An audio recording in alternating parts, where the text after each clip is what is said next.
Hey everyone, it's Greg back for round 2, front 9 of the Ohio Winter League Series 6 at Riverbend Disc Golf Trail.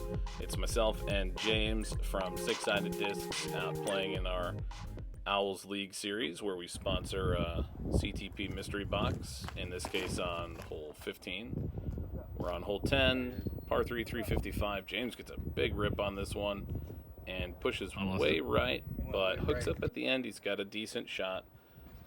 Good to go. Another shot at the conditions here, and I'm going to be throwing my Skyrider to start off hole 10.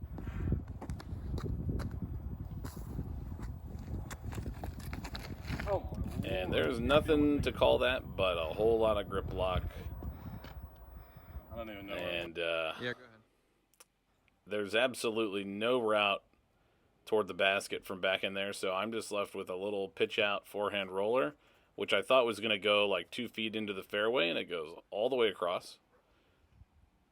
So I'm going to reach for my trusty Sexton Firebird, and I'm just going to throw it straight up in the air and way off to the right.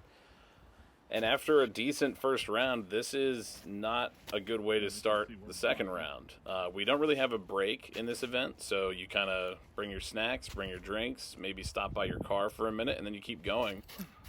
And, I'm trying to kind of make a huge putt to get that back, and not even close. But James hits a huge birdie on this one. Absolutely clutch. And a great way to start his second round. And here I am trying to clean up I think what would be a double bogey at this point. And I politely asked James to clear his disc.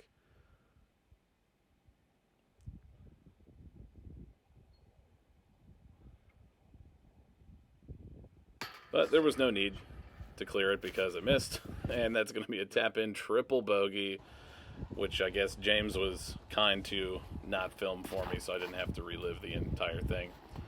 On to hole 11. James puts a big rip on this one, and you'll see it catch right on the top of that tree there. And it is stuck up in that tree, which we'll see in just a minute. And let's see, what am I throwing? I think this time I'm going with my Emperor, which I get a really nice flight out of. It gets around that tree and hooks up behind it. That'd be all right. You got to have a look from over there. So I'm happy with that shot. Pretty good. And I've got an open look to the basket, but still pretty far out. Try to give it a chance. And almost did. It just didn't quite hook up at the end. And here we can see somewhere in this tree, there it is, a pink disc. And I apologize. I think, you know what? I was going to say I don't remember what the disc is, but I think this is the new S-Line DD3 that James picked up just the other day, which is a convenient time for me to tell you that we have big changes coming to our website. Brand new store page in the coming weeks. Pictures of every single disc. That includes that sweet rubber blend zone you saw James throwing in the back 9 of round 1. It also includes these pretty S-Line DD3s. We've got some sweet ghost stamps of those. Looking forward to bringing you all some new stuff on our store page, so keep an eye on that. We'll be making it known when those changes are coming. And James just trying to reach out of the tree there, throws it into the other tree, and now he's got a little straddle out. And you're not in a good place when you're trying to throw a forehand into the basket from about 15 feet, but, sometimes that's what you got to do. So James, all 6'4", 6'5" of him, has to try and fit himself under this bush, and I'm kind of doing a little bit of the same thing here.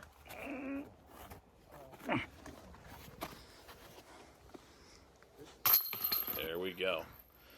And tap out the par. So James even, I'm at +3 after that triple bogey, and I'm going with the original play I was thinking about here on hole 12 in the first round, which, turns out is what I should have done. I didn't end up in that thorn bush again. So I'm not unhappy with that shot. James is going with his Z-Glow Thrasher again, and he puts another great shot through and hits the same tree, and you can tell he's a little frustrated.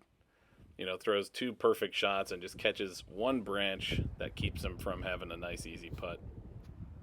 I'll go with my pink A1 and just threw it way too much anhyzer. Never gave it a chance to get any glide or pan out towards the basket.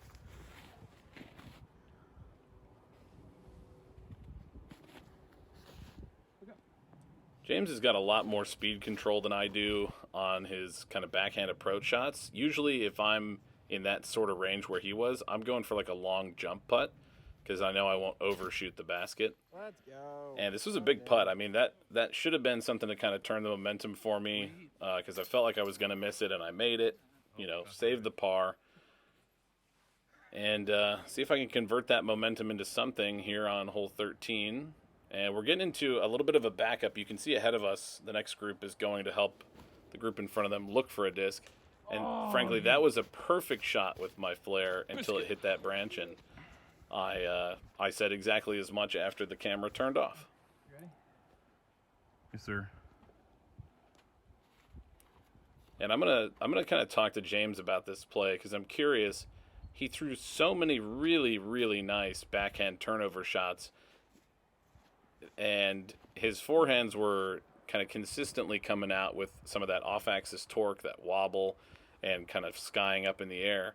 And certainly I think the conditions have something to do with that.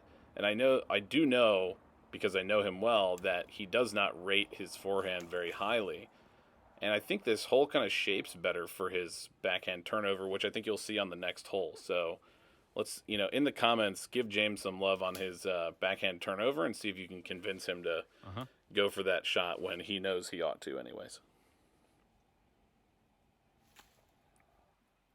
And if you watched the first round, James is in the exact same weeds and bushes he was last time, so he's getting a little deja vu here, but he's going to go for his Latitude 64 spike here.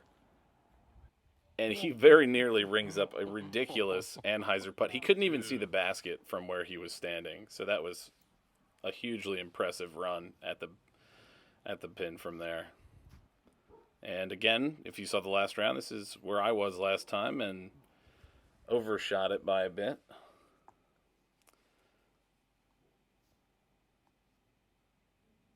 And if you take a look at my pant legs, they are completely frozen from about the shin down at this point.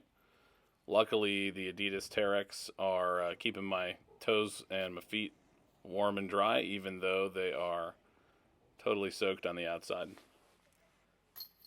And a pair of bogeys will take us into hole 14.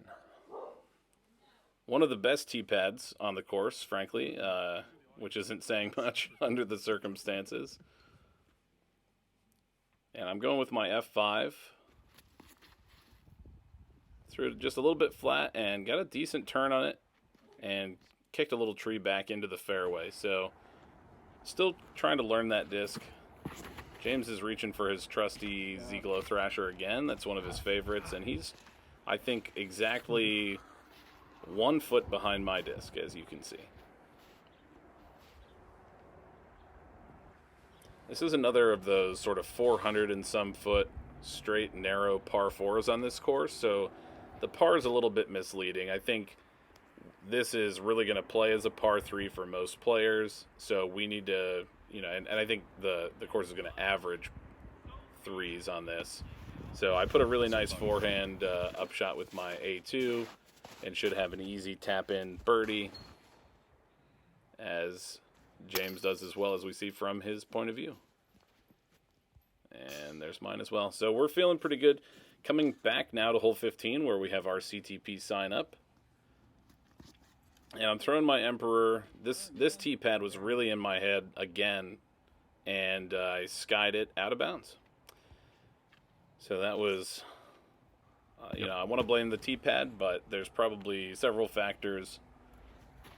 I also want to give a shout out to, I want to say it was Ray Gruber, who went back to the course yesterday, which was a day after the event, and retrieved our CTP sign for us.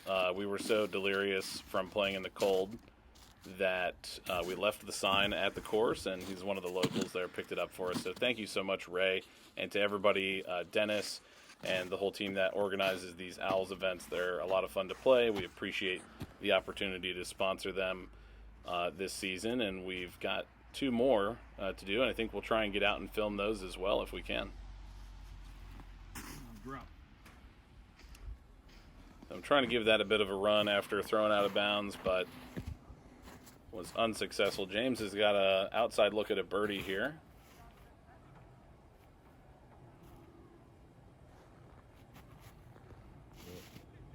And we're seeing James putt a lot today with his Latitude 64 spike, which only in hindsight am I a little bit surprised by as I convert the bogey, because he normally putts with a soft judge, and he even had the soft judge with him. So I wonder if, he didn't really mention it on the course, but I wonder if he lost some confidence with that after a couple spit outs. We'll see. Back to hole 16. There's a really long walk between 15 and 16. You know, so you got like about a 10-minute break here on your way there.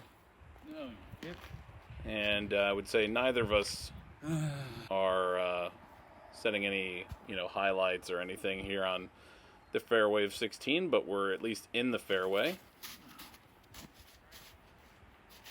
Give it a nice bid from a ways out. I'm not terribly unhappy with it.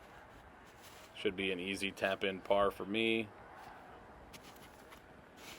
And James hits an invisible branch, which I've watched and edited this footage multiple times now, and I still can't really see where that branch was. So James is right to feel hard done by. And that is the nastiest center chain spit out. That's dead center chain. And I think we also missed the tap in, so we're going to call that a bogey. Spit through a dead center chain. James is still in disbelief, understandably so. Annabelle, we'd like to talk to you about your baskets. And I guess that was his soft judge, so maybe it's after this hole that he sort of loses trust in it. I'm not sure. Tap in par for me, and we're on to hole 17. This time I tried not to slide my disc through the snow, and I guess that would have been a better plan because it worked great in the first round.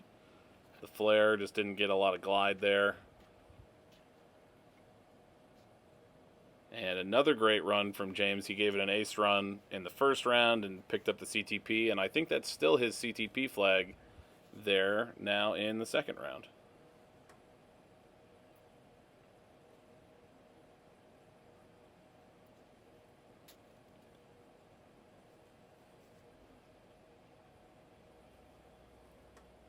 Wasn't feeling super confident going for a lot of jump putts in the snow here. Some areas were slippery, some were just heavily packed down. I mean, really inconsistent footing, and, you know, traveling from shot to shot, hole to hole, your ankles, your hips, your knees were just sore, sliding around. We're back at hole 18, par 5, 456. James gets a big rip on this, and we kind of lost track of it. We had to go back and look at the footage to figure out where it landed. We eventually found it.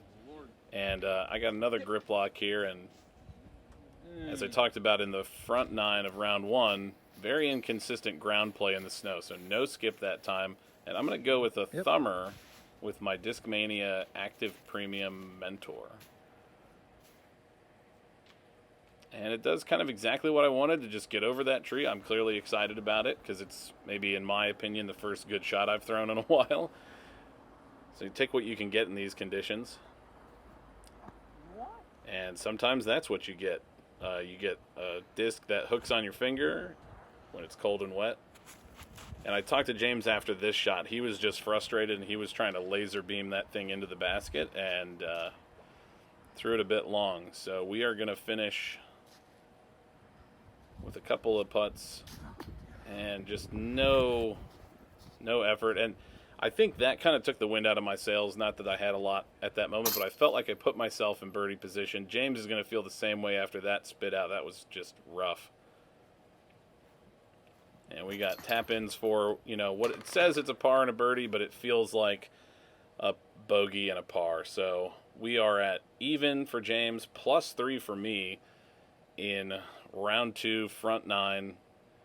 As you can see, the conditions down below not helping us in the slightest. Stick around for the conclusion in round 2 back 9 coming soon, and we'll catch you then. Like and subscribe. See you next time.